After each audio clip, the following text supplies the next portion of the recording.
Sino nga ba si Andres Bonifacio? At bakit siya binyansagang ama ng himagsikan?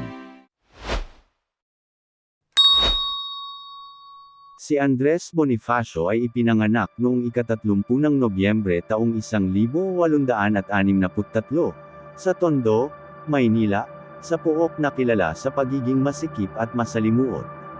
Siya ang pangalawa sa 5 anak nina Santiago Bonifacio at Catalina de Castro.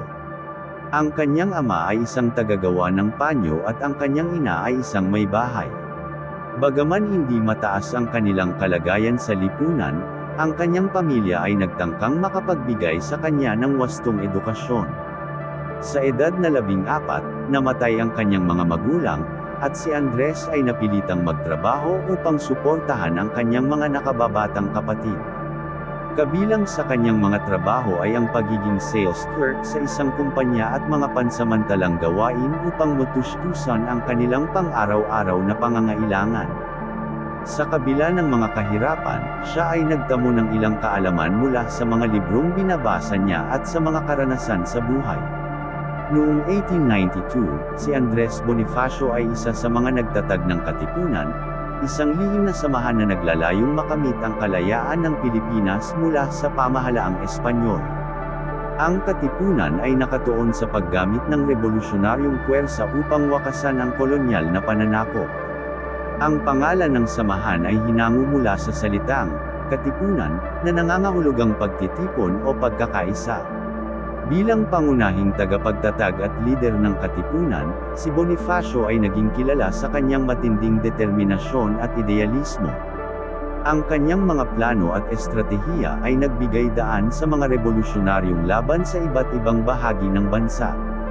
Ang Katipunan ay mabilis na lumaganap, at sa ilalim ng pamumuno ni Bonifacio, ang samahan ay lumakas at nakabuo ng isang mas malawak na network ng mga taga-suporta. Noong Agosto taong 1876, nagsimula ang unang pag-aaklas ng mga Pilipino laban sa mga Espanyol.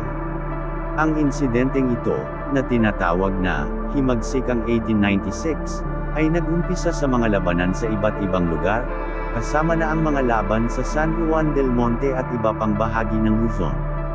Si Bonifacio, bilang lider ng Katipunan, ay nanguna sa mga pag-atake at nagbigay inspirasyon sa kanyang mga kasamahan upang ipagpatuloy ang laban para sa kalayaan. Sa kabila ng mga tagumpay ng Katipunan sa mga unang yugto ng himagsikan, nagkaroon ng hindi pagkakaintindihan sa pagitan ng mga lider ng Katipunan. Ang hidwaan sa pagitan ni Bonifacio at ng ibang mga lider, lalo na sa mga lider ng Magdalo faction na pinamumunuan ni Emilio Aguinaldo, ay lumala. Nagkaroon ng mga alitan at pag-aaway sa pagitan ng dalawang grupo, na nagdulot ng pag-igting at hidwaan sa loob ng Katipunan. Noong 1897, nang nagkaroon ng pagkakaiba sa pananaw at estratehiya sa loob ng Katipunan, si Andres Bonifacio ay inakusahan ng pagtataksil at hindi pagkakaayon sa mga plano ng revolusyon. Siya ay nahatulan at dinala sa trial. Sa kabila ng kanyang mga pinagdaraanan, si Bonifacio ay nanatiling tapat sa kanyang prinsipyo. Sa huli, noong ika-10 ng Mayo taong 1897, siya ay pinatay sa bundok ng Maragondon, Cavite.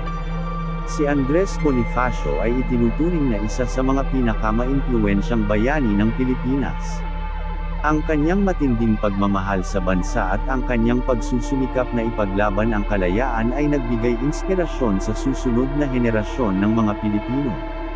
Ang kanyang pangalan ay nakaukit sa kasaysayan bilang ama ng Rebolusyong Pilipino, at ang kanyang buhay at sakripisyo ay patuloy na pinapahalagahan at kinikilala sa mga pagdiriwang ng Araw ng Kagitingan at iba pang pambansang paggunita.